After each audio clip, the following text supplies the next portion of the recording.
Ini adalah konten pertama sehari bersama Panji Pragiwaksono.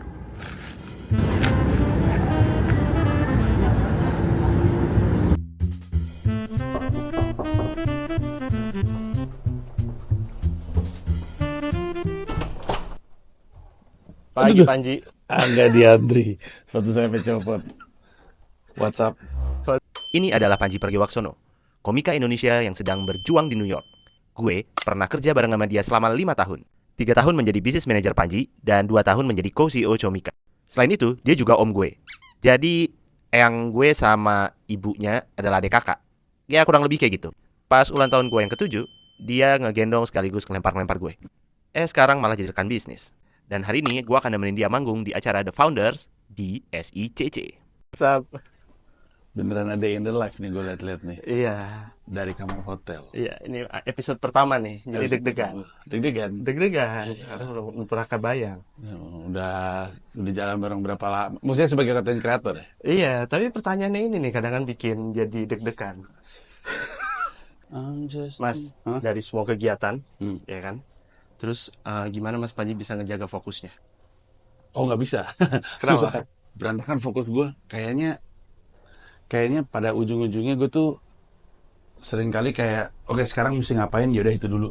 Oke. Next deadline-nya apa, yaudah itu. Jadi kadang-kadang kepala gue di mana-mana, apalagi kan gue kan undiagnosedly ADHD. Undiagnosedly, oke. Kecurigaan aja, curiganya Kecurigaan. dia sih, belum pernah bener-bener kata orang, kayaknya ADHD deh, coba dicek gitu. Oh, oke. Cuman ya gitu, gue kesulitan untuk fokus. Hanya saja ketika gue lagi in the moment, gue in the moment. Jadi kalau gue stand up, gue bener-bener fokus. Mana gue? Gue mau Itu nyampein kalau tim gue, bentar ya. Ayo. Terus kalau apa? Terus kalau misalkan tiba-tiba pagi-pagi nih bad mood, ya kan? Terus gimana caranya bisa switch up, diubah lagi biar jadi sesuai? Kadang-kadang ada beberapa yang nggak bisa tuh. Kalau udah paginya bad mood terus. Ya. Kalau gue nggak kayak gitu karena gue dewasa. Orang dewasa tidak akan membiarkan harinya didikte bad mood. Jadi gue nggak pernah. Tapi jawaban lainnya adalah disiplin. Disiplin. Ya. Oke. Maksudnya orang lain kan gak ada urusan, Tor. Ya. Enggak, maksud gue. Kalau misalnya gue lagi ada masalah pribadi apa segala macam kan orang lain gak ada yang tahu dan nggak perlu tahu juga. Oke. Gitu. Terus minuman di pagi hari yang nggak bisa ditinggalin apa? Kopi. Kenapa kopi? Kalau dulu sih untuk bikin seger kan. Kalau sekarang kayaknya untuk sugesti deh. Oh gitu. Mas Panji, Ya. kalau bahas tentang kebiasaan kecil yang sampai sekarang masih dilakukan apa, Mas? Sholat.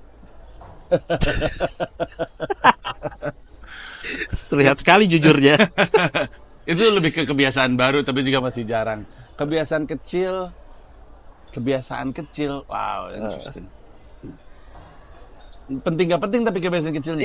Iya, kadang-kadang tuh sepele gitu, tapi tetap gitu. Gue kalau lagi di New York, gue hampir selalu ke kafe 2 blok dari rumah gue, namanya Cafe Auburndale. Gue suka sekali tempat itu. Kopinya sebenarnya biasa aja, tapi nggak tahu kenapa vibe-nya enak. Jadi kalau ngomongin kebiasaan, gue hampir selalu kesana untuk ngopi, untuk nongkrong, terus ngerjain urusan sosmed biasanya. Kadang gue ngedit di situ segala macam. Terus kalau kebiasaan kecil lain, apa ya, gue bingung kalau ditanya kebiasaan sendiri.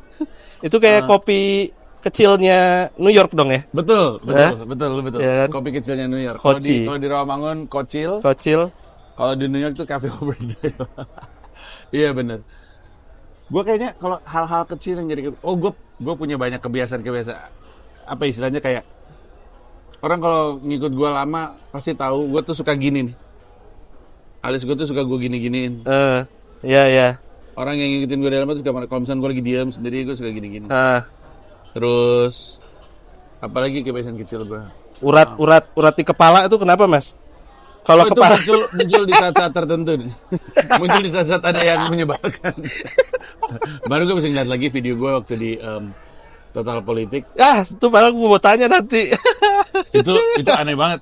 Gue baru sadar uratnya bukan cuma di kepala tapi di leher keluar. Gue kayaknya punya kebiasaan kecil lagi deh. Apa ya kebiasaan kecil gue ya? Apa ya? Gue nggak pernah gue jarang sekali naruh dompet di kantong belakang. Terus satu kebiasaan kecil. Ya betul. Gue nggak pernah naruh apa-apa di kantong belakang tepatnya. Tapi alasan kenapa gue nggak pernah atau jarang sekali naruh dompet di belakang itu gara-gara waktu SMP pernah dicopet naruh dompet di belakang.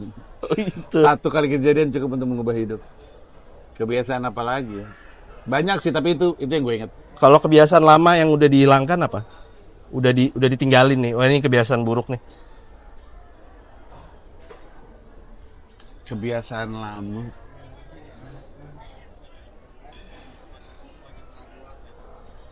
Oh, tidur terlalu larut. Tidur terlalu larut. Gue tuh mengubah itu 2019 kayaknya. Habis itu gue udah nggak pernah lagi. Kadang-kadang kalau emang keadaan ya yang memaksa kerja atau apa ya udahlah ya. Tapi overall nggak pernah jadi sesuatu yang gue longgarin gitu, harus kencang spiritnya. Terus kebiasaan lama yang gue berhentiin apa? Gue udah jauh lebih santuy sih marah-marahnya. Udah jauh lebih santuy marah-marahnya. Itu kebiasaan lama juga tuh yang udah gue hilangkan. Apalagi ya? Nggak tahu, itu sih. Itu beberapa di antaranya.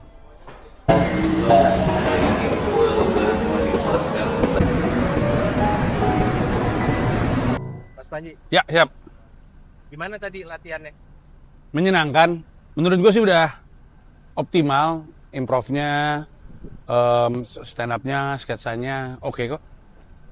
Udah ready lah. Udah ready buat ntar malam. Gue mah nggak sabar ngelawak aja.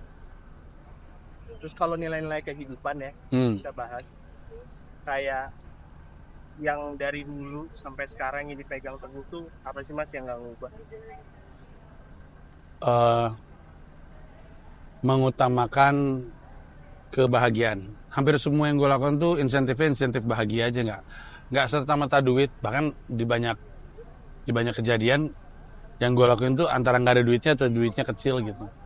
Kayak termasuk waktu gue ke New York ini kan belum ada duitnya, nggak ada duitnya, bahkan pindah ke sebuah negara yang nggak ada jaminan bakal dapat duit atau enggak. Tapi gue yakin kalau gue happy ngelakuinnya, gue bisa lama ngelakuinnya.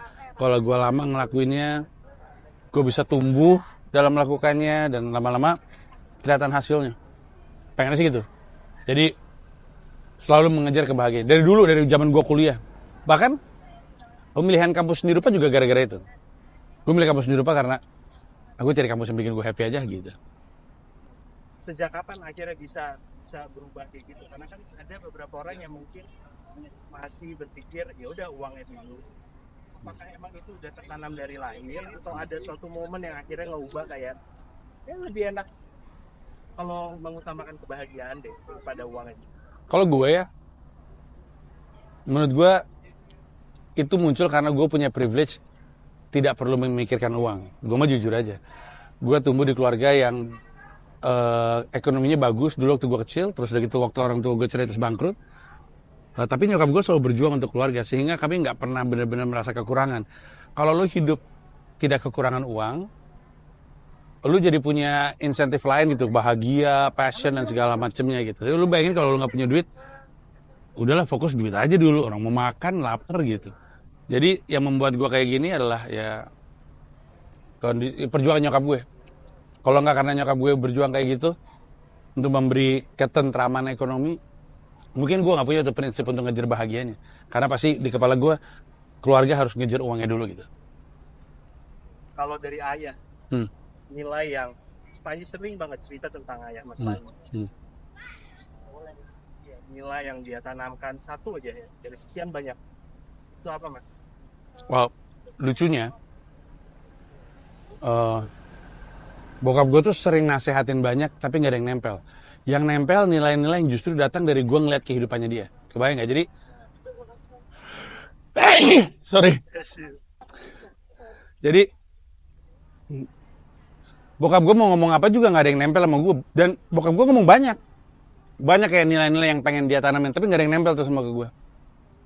Tapi dari seorang anak ngelihat bapaknya struggling kehidupannya, nggak mungkin di awal dari happy kehidupannya, terus sampai harus cerita sama gue kalau dia lagi masalah sama duit segala macam. Nah, gue ngelihat bokap gue, ngelihat apa yang terjadi sama bokap gue, justru itu yang jadi nilai-nilai untuk gue. Dan nilai-nilainya adalah bahwa ya pinter aja nggak cukup kalau lu nggak bisa komunikasi dengan baik sama orang. Pinter aja nggak cukup kalau lu nggak bisa kerja sama orang. Pinter jadi nggak penting kalau lu jadi ngerasa paling pinter sehingga orang nggak mau kerja sama lu. Itu gue ngeliat dari bokap gue semua itu. Terus kalau lu mau bikin karya, penghalang lu untuk karya itu bisa jadi barang yang bagus dan dinikmati banyak orang adalah idealisme tanpa dasar. Jadi bokap gue tuh idealis tapi nggak jelas idealisnya, pengen aja. Akhirnya itulah yang membuat karyanya nggak maju gitu. Nah nilai-nilai ini gue dapetin dari ngeliat dia, bukan dari yang dia omongin ke gue. Aneh memang. Di kesempatan gue nonton yang podcast Total Politik Ya. bareng Ari sama Budi. Ari dan Budi, betul kan? Kenapa gue putra mulu ya mikirnya? Ari dan Budi. Di kesempatan tersebut tuh kayak nggak tahu ya, yang gue rasain tuh kayak ini nih kalau tipis-tipis nih bisa meledak nih di situ. Nggak tahu itu, tapi kan dari asumsi gue ya. Tapi gimana caranya bisa mengendalikan diri di posisi-posisi yang bisa dibilang ini kalau salah dikit nih bisa runyem nih kemana-mana nih. Itu gimana caranya, Mas? Gue sejujurnya nggak bisa jawab sih kalau pertanyaan itu. Lu ngambil contoh Total Politik ya. Kalau lu lihat kolom komentar, orang tuh ngasih respon, gila Bang Panji hebat banget bisa nahan amarah. Gue bahkan diwawancara di kanal-kanal itu bilang ini, gimana sih Mas Panji cara menahan emosi? Gue bingung ditanya kayak gitu karena buat gue ngerasa kelepasan emosinya. Gue ngerasa ketika gue bilang, man cut that stupid shit, itu kelepasan. Harusnya gue nggak ngomong itu sama sekali. Harusnya gue nggak marah, tapi nggak tahu kenapa kepancing aja. Jadi kalau ditanya gimana cara menahan emosi, sumpah gue nggak tahu gue. Kalau gue bisa, udah terjadi. Yang gue tahu adalah untuk nggak emosi, sebisa mungkin yang dieliminir adalah trigger-triggernya. Jadi hal-hal yang memicu emosi lah yang dilepas. Kayaknya misalnya nih, gue selalu marah-marah urusan kerjaan gitu, urusan Comika gitu. Berarti supaya itu nggak terjadi, ya udah nggak ngurus Comika gitu, misalnya gitu. Jadi trigger-triggernya ini yang diselesaikan. Tapi kalau stimulasi udah terjadi, nah gue sampai sekarang masih bingung, masih nggak tahu caranya. Gitu. Gue tadinya mikir malah itu kayak nggak tahu ya, maksudnya kalau ngelihat Genset 4 tahun yang lalu, itu tuh pasti kejadiannya beda banget ya. Oh iya sih, bisa lebih gila sih. Mungkin cabut gue. Storm out ya. Walkout. Karena hari itu kenyataannya adalah abis ngerjain talk show masih makan toprak bareng. Gue, Ari, Budi, Devita waktu itu masih makan toprak bareng. Kalau itu 4 tahun yang lalu, 5 tahun yang lalu, atau misalkan gue tahun 2017 deh, 2017, 2016, wah, runyam itu. Ngamuk gue. Bisa berdiri gue tunjuk-tunjuk, gue gebrak-gebrak meja bisa tuh. Apa yang transformasi Mas Panji akhirnya bisa lebih menurut gue, dan gue masih percaya ini, plan base. Plan base itu sangat berpengaruh. Hanya saja gue nggak tahu lu masih atau nggak, belakangan ini gue baru sadar bahwa ternyata secara kebutuhan gizi gue nggak bisa hanya plan base. Dikasih sama dokter gizi. Tapi plan base itu nolong banget. Terus isu-isu personal ya, isu-isu psikologis personal yang jadi istilahnya kayak monster di dalam jiwa yang belum bisa dikuasain, belum selesai, itu yang yang memicu kemarahan pada akhirnya dibantu untuk ditaklukkan gitu, dan itu membantu. Sisanya sih sebenarnya yang kayak tadi gue bilang aja. Kalau lu masih, ya gue masih ngerasa gue masih belum bisa, mending triggernya aja di manage, karena emosinya belum mampu untuk gue manage gitu. Tapi kan apa ya, orang makin berilmu ya, makin pintar. Tadi juga sempat dibahas ya. Itu yang paling sulit kan sebenarnya mengendalikan dirinya ya. Ya. Punya kemampuan untuk bisa bijaksana, bisa bilang enggak dan yang lain gitu, enggak selalu iya. Itu tuh gimana menurut Mas Panji? Gue selalu bilang, salah satu permasalahan terbesar orang sukses atau orang pinter adalah tidak merasa dia bisa salah. Abis lu sering benar, sering menang, sering berhasil. Lama-lama tuh muncul di kepala lu, orang gue bener mulu, masa gue salah? Apalagi di mata lu. Masa lu ngerasa lebih benar daripada gue? Apa buktinya untuk lu? Gue udah mencapai ini loh. Buktinya apa lu lebih benar daripada gue? Itu sangat mungkin di benak orang-orang yang sukses, orang yang sudah mencapai sesuatu. Padahal kalau kenyataannya mah kan sangat mungkin kita salah. Makanya waktu itu gue pernah baca artikel dan gue senyum sendiri baca artikelnya. Artikelnya kurang lebih ngomong gini, banyak orang mengatribusikan kesuksesan Apple pada Steve Jobs. Tapi kenyataannya adalah Apple itu sukses karena di Apple ada orang-orang yang bisa mengelola Steve Jobs. Yang bisa kasih tahu Steve Jobs bahwa lu itu salah. Dan kisah-kisahnya banyak. Untuk yang nonton, lu coba cari tahu kisah soal App Store dan bagaimana Steve Jobs merasa itu dia tolol. Steve Jobs tuh bilang, that's the stupidest idea I have ever seen. Kalau langsung diiyain, nggak ada App Store, dan mungkin Apple nggak akan sebesar sekarang. Tapi akhirnya karyawannya itu nemu cara untuk bilang, lu tuh salah. Nah itu yang sebenarnya paling penting sih. Kalau kita nggak bisa mengingatkan diri sendiri bahwa mungkin kita salah, kita mesti memastikan kita punya orang-orang yang punya kemampuan itu untuk ngingetin kita. Mas, belajar dari momen kesalahan. Ya. Ya kan? Konteksnya seni mengendalikan diri. Ya. Boleh ceritain nggak Mas satu momen yang akhirnya kayak harusnya kayak gini nih. Wah banyak banget Tor. Banyak banget. Tapi yang satu yang benar-benar kayak itu semua udah berdamai sama prosesnya kah? Atau ada satu yang masih kayak bahasa sekarangnya emotional baggage ya, masih yang Anjay. masih nyantol. Ada sih, tapi ini kaitannya lebih kepada relationship, kepada pernikahan. Kalau suatu hari lu menemukan cinta, Tor, anjay, masih nyari soalnya. Menemukan cinta, dan mungkin ini juga dirasakan sama orang-orang yang udah menikah. Karena tuh kita tuh, kalau udah menikah tuh, karena kita sudah bersama ya, maksudnya dia sudah milik gua udah milik dia. Sekrup lu tuh longgar dalam banyak hal, dalam menjaga kata-kata lu, dalam perlakuan lu, dalam sikap lu, itu tuh longgar. Dan hal-hal kecil tuh bisa jadi gede. Karena kadang-kadang yang kita anggap kecil itu, kita nggak tahu konteks itu di perasaannya dia gitu misalnya. Dia lagi kayak apa, dia lagi ngelewatin apa, dengar kita ngomong apa, jadinya jadi gede. Sementara, dan ini berlaku untuk siapapun ya, perempuan ataupun laki. Sementara, hal-hal yang udah kena ke hati itu nggak bisa lupa. Bukan cuman istri yang nggak bisa lupa sama omongan laki-laki. Laki juga nggak bisa lupa sama omongan perempuan kadang-kadang. Dan kalau itu terjadi berkali-kali, skrupnya longgar itu berkali-kali sehingga kelepasan berkali-kali atau melakukan kesalahan berkali-kali, secara akumulatif tuh jadi berat gitu. Bayangin setiap kesalahan yang lakukan itu bisa jadi batu berat yang dipanggul. Tentu idealnya adalah ya udahlah, don't hold grudges gitu, let go aja, lepas aja. Cuman pada prakteknya tidak mudah melepaskan itu, melepaskan beban masa lalu itu. Dan kalaupun bisa lepas, nggak semuanya lepas. Ada yang kelepas, ada yang tetap bertahan, ada yang kita pikir udah lepas, ternyata masih ada. Dan menjalani hubungan suami istri itu jadi lebih berat aja. Sekarang tuh gue berpikir, iya benar, harusnya tuh gue begini dulu, harusnya tuh gue begini pada saat itu. Cuman nggak banyak yang bisa diubah lagi. Nggak tahu sih, kalau orang lain merasakan itu atau enggak, tapi sejauh yang gue tahu teman-teman gue juga punya perasaan yang serupa. Apalagi gue nggak tahu sih berapa lama udah menikah. Gue menikah lama banget 2006.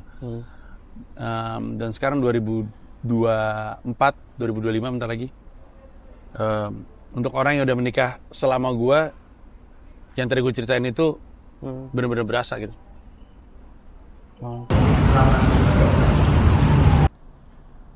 Mas Panji sebagai komedian, komika ya, seberapa pentingnya sih menulis?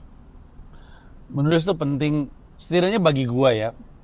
Sebenarnya secara umum pelawak, komedian, komika itu merasa menulis itu penting. Tapi spesifik untuk gue, menulis itu membantu gue menstruktur pemikiran gue. Gue kan orangnya kan, kepala gue kan kemana-mana banget. Rada random otaknya, rada acak, gampang terdistraksi. Kalau gue tuliskan pemikiran gue bisa lihat tulisan itu, sehingga gue bisa menstrukturnya dengan lebih rapih. Dan di luar itu ada efek terapeutik gitu dari menulis.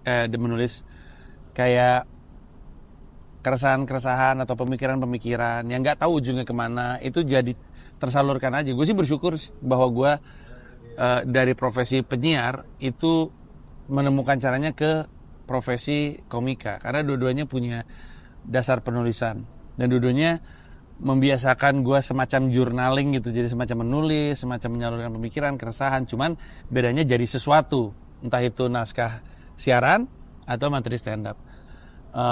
Dan sampai dengan sekarang gue udah punya 10 pertunjukan spesial, termasuk Mensrea nanti mau jalan.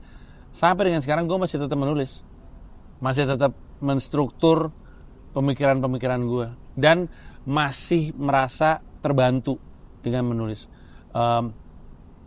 Kemarin gue sempet open mic-in materi Mensrea di Berlin.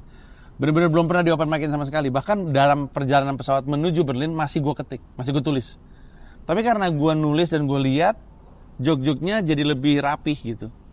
Pas gue bawain lebih kena, lebih tepatnya gampang kena ketimbang kalau misalkan nggak gue tulis. Jadi ya itu penting. Sampai sekarang masih gue lakuin.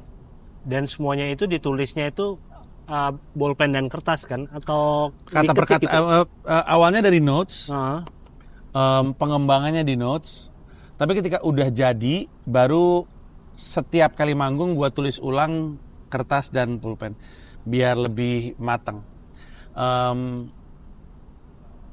Cuman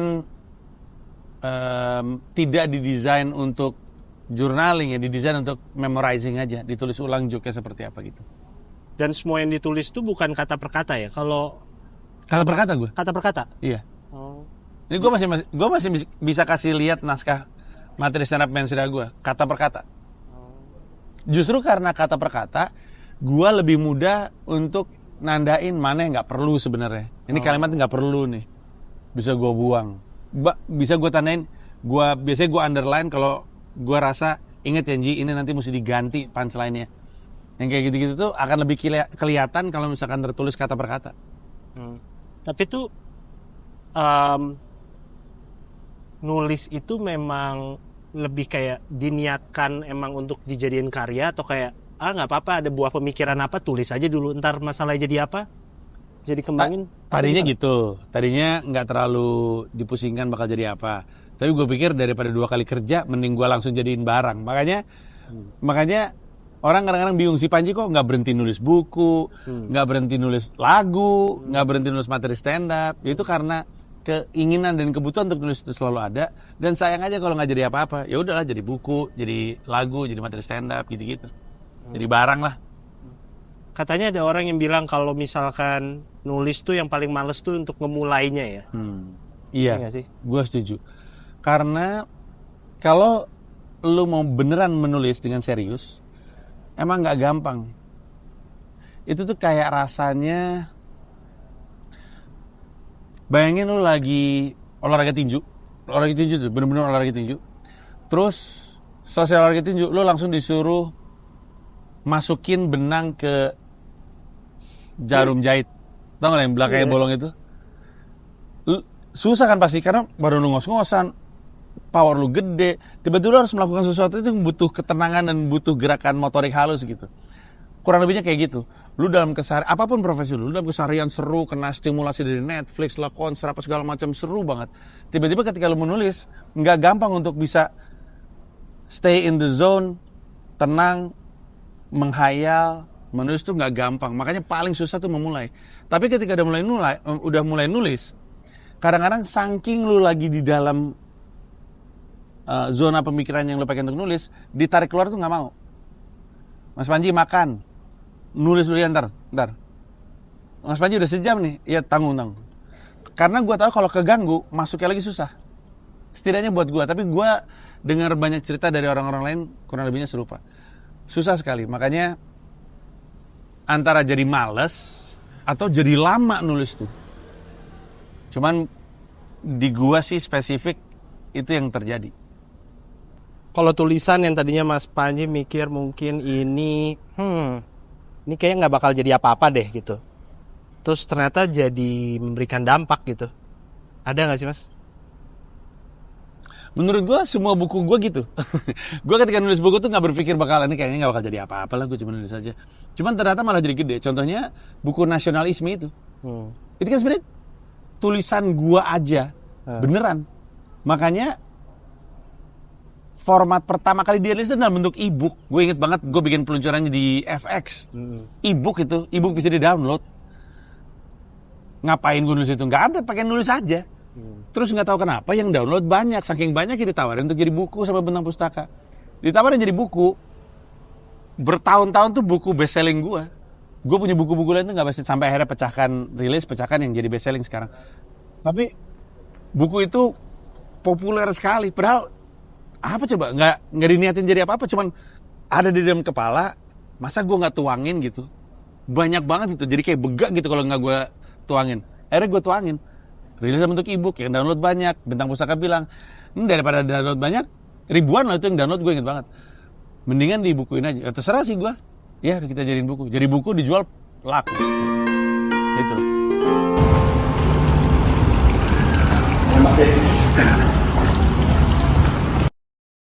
Mas terakhir nonton film apa yang bisa bikin Mas Panji ketawa? Film yang bisa bikin gue ketawa? Film apa? Wow. Film yang bikin gue ketawa agak lain sih. Terakhir kali tahun ini betul. Film, karena kan gue nggak banyak nonton juga anyway.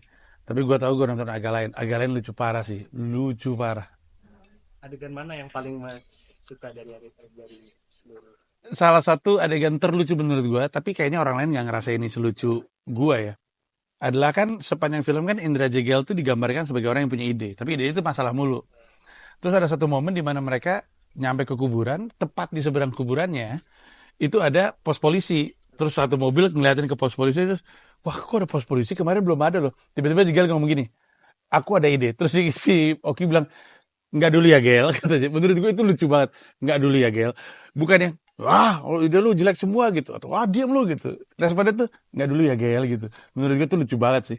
Sama adegan waktu awal-awal yang waktu masih ada rumah hantu, terus Oki cuma naruh palanya, terus dua orang gitu, wah takut beneran, terus palanya Oki dipukul plok gitu.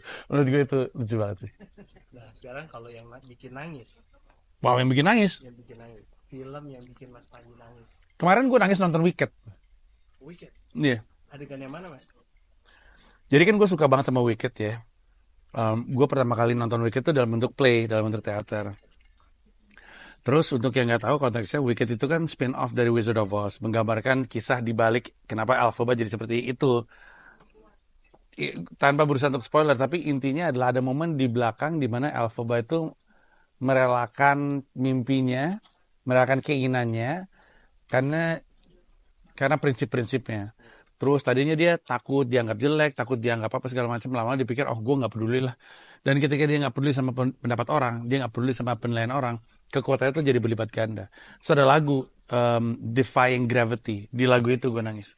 Karena lagunya liriknya bagus, performance-nya bagus. Waktu gue nonton Broadway-nya gue nangis, pas nonton filmnya di lagu Defying Gravity gue juga nangis.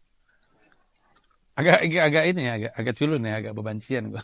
Kalau misalkan sekarang kita bicara lagu Hmm. di tahun 2024, karena ini syutingnya di Desember ya.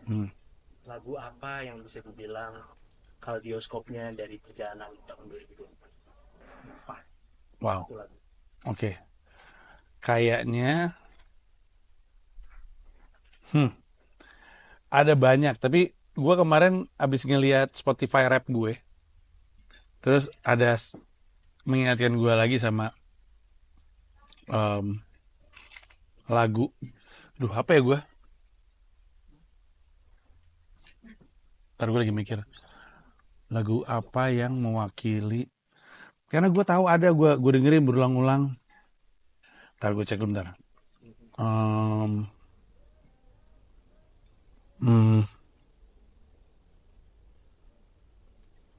Apa ya?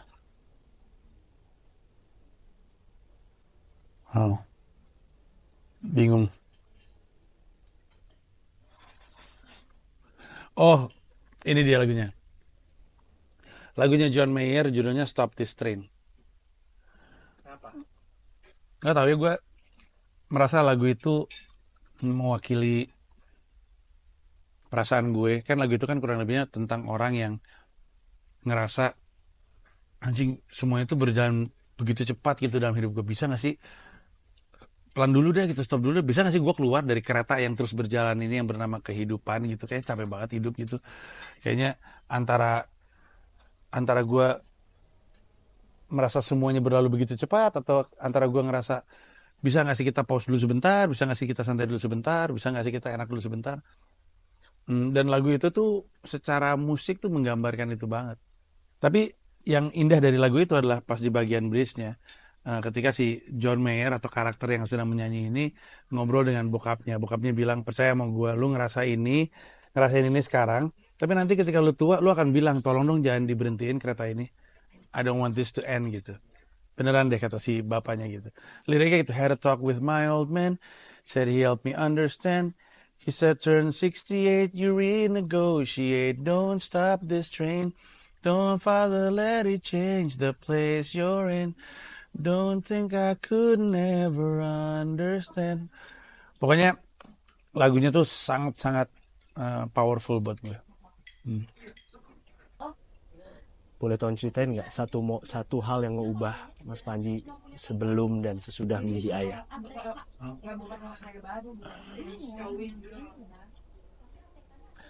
Gue tuh sebenarnya emang bercita-cita jadi ayah dari lama.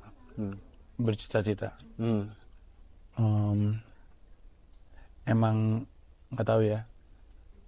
Gue udah bayangin di kepala gue kalau jadi ayah ini bakal menyenangkan, bakal gue sayang banget lah.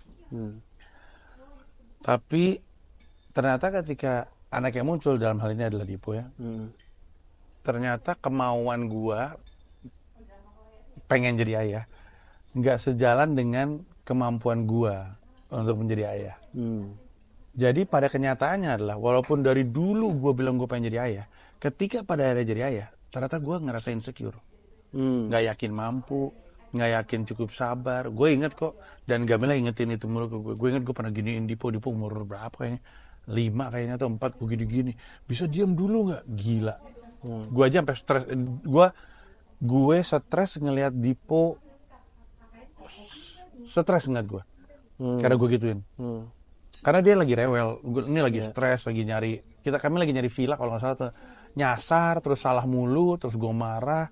Terus dia rewel dan segala macemnya, dia ngerong-ngerong, namanya juga bocah kan. Terus gue gituin, gue yang bener, bisa diem dulu nggak? Di situ gue langsung ngerasa, wah, kok gue bisa kayak gitu ya? Gue bisa gelap mata gitu kepada seorang anak balita hitungannya.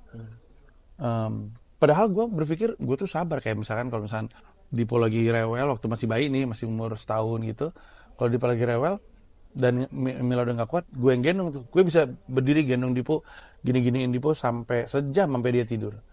Tapi di saat gue berpikir, oh mungkin gue cukup sabar untuk nanganin Dipo, kejadian itu mengingatkan gue bahwa anjing, ternyata lu masih nggak punya kemampuan yang mumpuni gitu.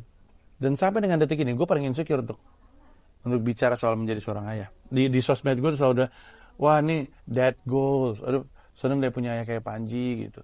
Tapi pada kenyataannya gue selalu insecure dengan menjadi ayah. Nah, punya anak-anak itu adalah sesuatu yang humbling buat gue. Karena gue di luaran dikenal sebagai si Panji, si stand up comedian. Dan gue lebih banyak menang dan lebih banyak berhasilnya kan secara karir. Pulang ke rumah tuh gue banyak banget ngerasa gagalnya, banyak merasa kurangnya. Sehingga ada penyeimbangnya gitu. Dan itu aja, gue dulu orang yang cukup percaya diri kok. Tapi ketika punya anak justru gue mulai agak minder. Terutama sama kemampuan gue dengan menjadi seorang ayah. Gue kan masih ingat ya Mas, sampai sekarang kan salah satu aturan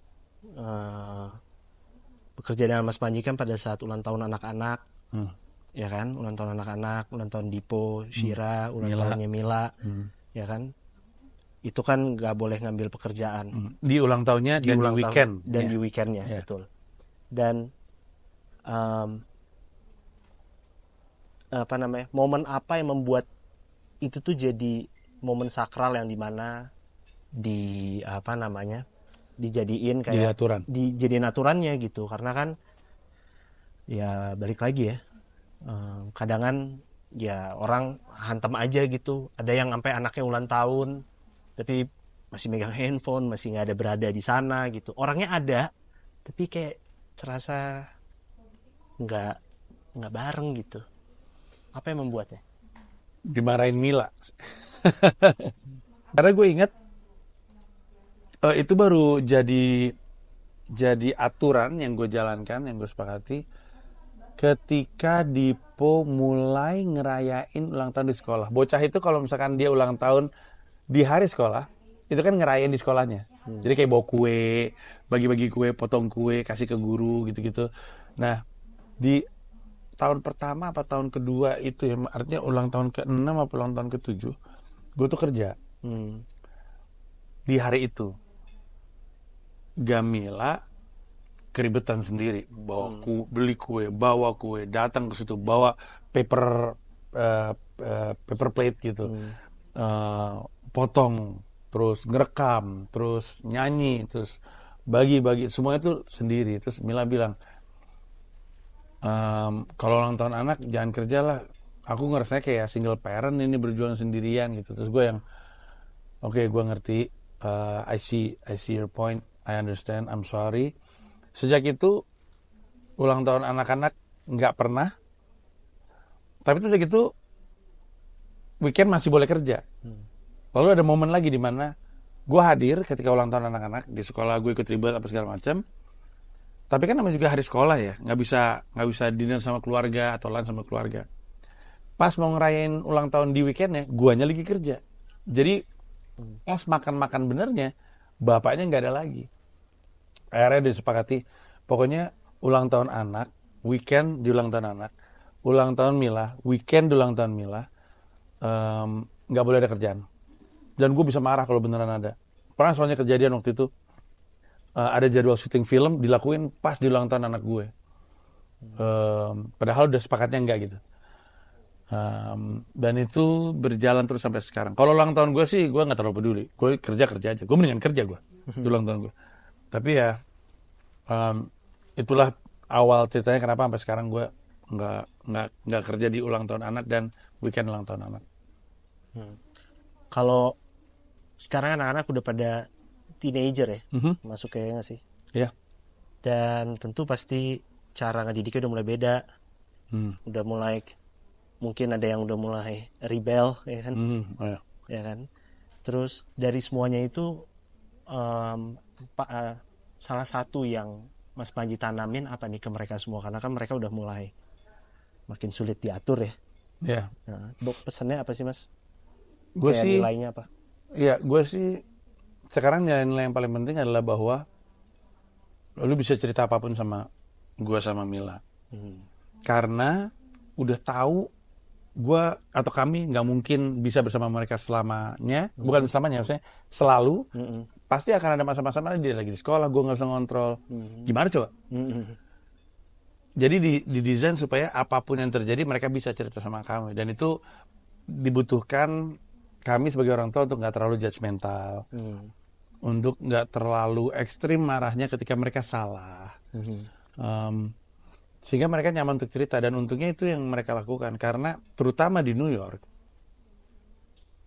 ada banyak hal-hal yang mereka ceritakan atas apa yang mereka rasakan, apa yang mereka alami, itu yang langsung ditindak lanjuti dengan benar gitu. Yang seandainya mereka nggak cerita, mungkin situasinya jadi beda.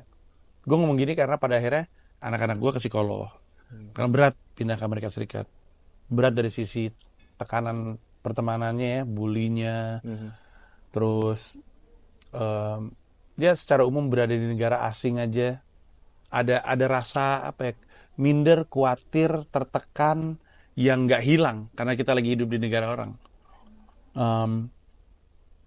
Dan itu aja yang coba untuk dijalankan. Pokoknya apapun yang lo rasain, apapun yang lo alamin, sedih ataupun bahagia, cerita aja. Karena itu yang paling penting. Sekarang sudah pukul 6. Para penampil sudah siap di belakang panggung. Tapi sebelumnya ada ritual potong tumpeng untuk mendoakan agar acara berjalan lancar. Itu adalah budaya Indonesia. Nah, di panggung ini nanti mereka akan mengguncang tawa. Mas Panji habis makeup dan juga ganti kostum untuk siap tampil. Komika lain juga nunggu giliran tampil.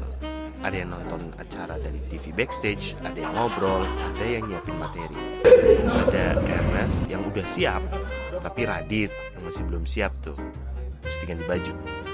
Dan sekarang saatnya Panji untuk naik ke atas panggung. Thank you, dude.